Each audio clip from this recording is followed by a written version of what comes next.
One of the first changes for 2022, you'll notice a giant new toll plaza area. I believe these spots on the ground here is where the toll plaza used to be. I don't know if they added a number, they might have added 1 or 2 booths here, but it's definitely a much larger run up to it so that it probably doesn't back up on the road or anything. So let's head on in.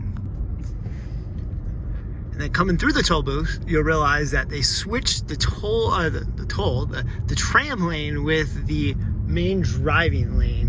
And this allows them, I believe they said, to move cars in and out a little bit more, stops traffic from crossing over each other at spots. Lots are still the same, but this is what would have been the tram stop like right here.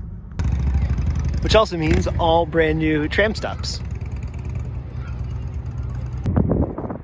The entire lot has been repaved, and they had to do a lot of that simply because a lot of parking has been lost or moved, like with this giant new kind of intersection here for traffic to flow into the parking lot.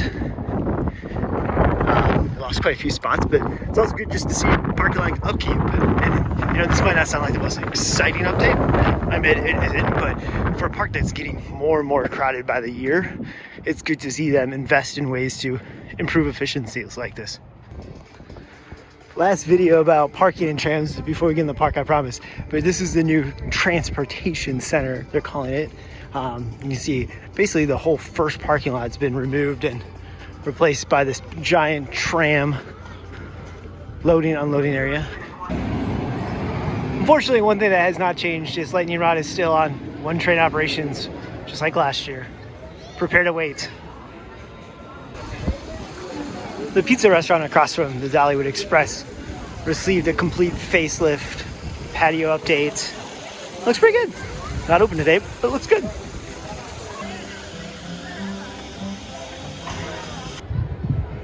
Walking up to Thunderhead, you can see a lot of new track, and not just the top layer, the full layers going all the way up over there. Let's see if it pays off. The entire mystery.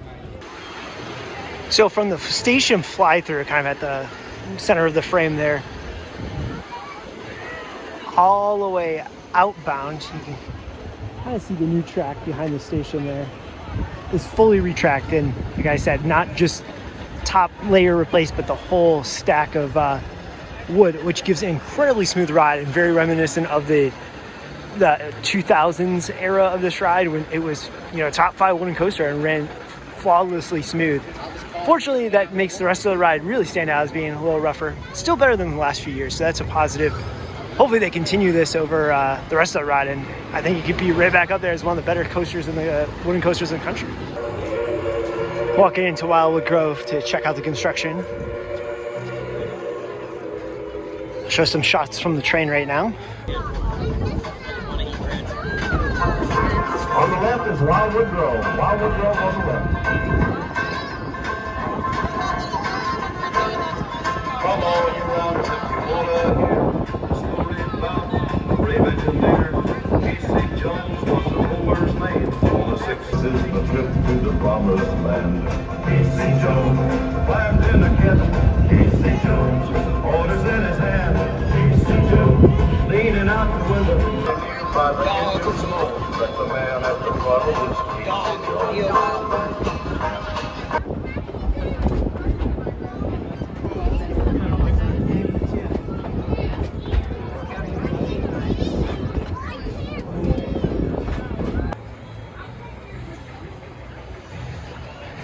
Back over here, right when you come in, right across from the ship ride, you can see markers on the ground. You can see it over there. Similar as from the train, you can see the kind of the landscaping fence, that black fence. That's usually very early signs of construction when they're just doing initial ground prep. Obviously, you have a much heavier fence once construction starts, but it does look like that movement is being made. Definitely versus last season, those stakes weren't there in the winter.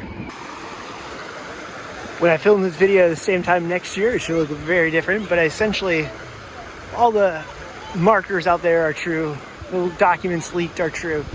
Everything you see that's kind of yellowish brush behind here will be the coaster.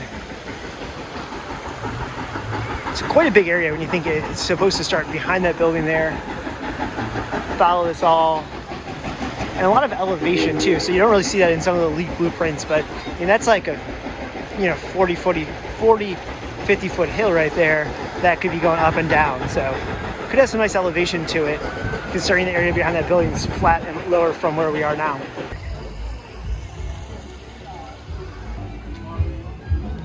The old mine area here next to the train has been removed. Makes the pathway a little bit wider. Not sure if all the brush removal all the way up there has to do with this being taken out, or that's maybe something for future.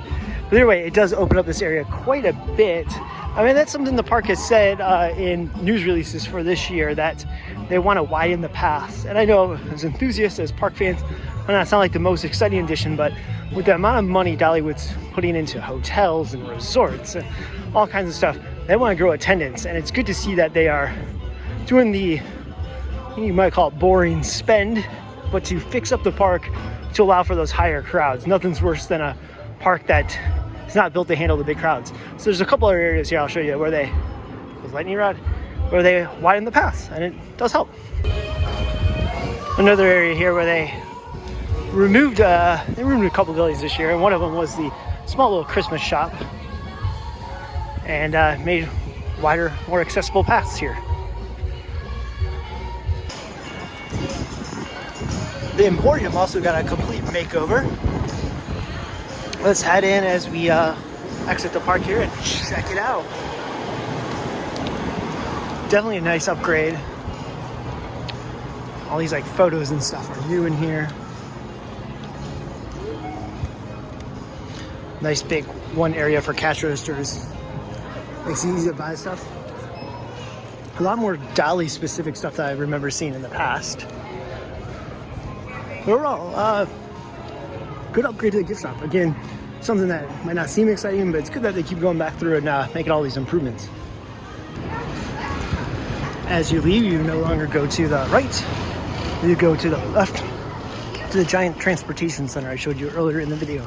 So you board and debark at the same spot. And that wraps up our quick visit to Dollywood here in April 2022. Be sure to subscribe to the channel, like the video, all that good stuff, because we'll be back several times this season as they get ready to announce and build their new coaster for next year. Thanks for watching.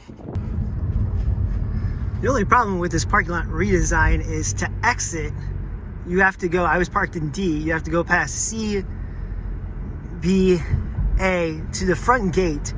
You turn at the front gate, drive it all the way back on that upper piece of road, and head all the way down to the exit. So, I mean, I'm sure a lot of smart people did this, and there's probably not an easier way. It just seems it's going to take me 10 minutes just to get out of this place, and I was parked right by the exit.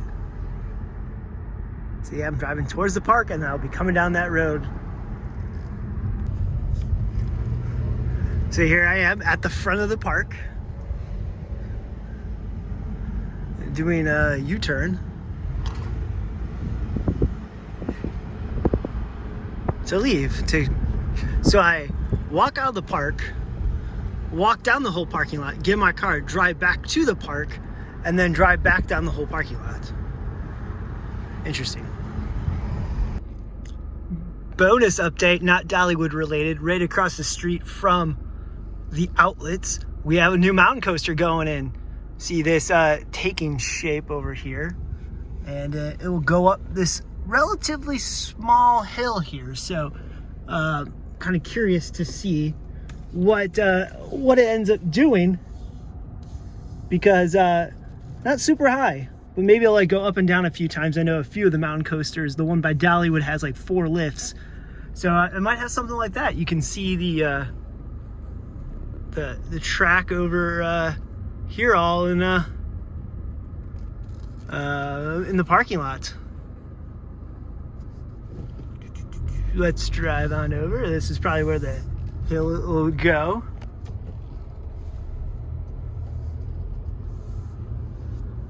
Mountain coaster track. That's what it looks like when it gets dropped off.